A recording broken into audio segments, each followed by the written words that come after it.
জীবনযুদ্ধে আমি হার না মানা এক সৈনিক। আমি হার মানব না। আমি ঘুরে দাঁড়াবো ইনশাআল্লাহ। আল্লাহ চাইলে এক নিমিষে সব কিছু করতে পারে। হ্যালো গাইস, আসসালামু আলাইকুম। কেমন আছেন সবাই? আশা করি আল্লাহর রহমতে ভালো আছেন। আমি এখানে চিংড়ি মাছের মালাইকারি করব, তার প্রস্তুতি চলছে। প্রচণ্ড রৌদ্রের মধ্যে রান্না করতেছি, আবার বৃষ্টি আসারও ভয় আছে।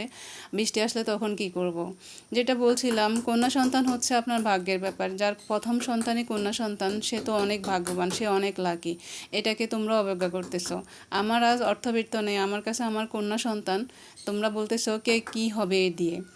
এক সময় যে কোনো কিছু হবে না, বা আমি ঘুরে দাঁড়াতে পারবো না, আমার অর্থবিত্ত হবে না, তার কি গ্যারান্টি? তখন তোমরা কি করবে? আল্লাহ চাইলে এক নিমিষে সব কিছু করতে পারে। আর কন্যা সন্তান, সেটা তো আল্লাহর দান। আমাদের হজরত মুহাম্মদ সাল্লাল্লাহু আলাইহি সাল্লামের প্রথম 3 সন্তানই কন্যা সন্তান।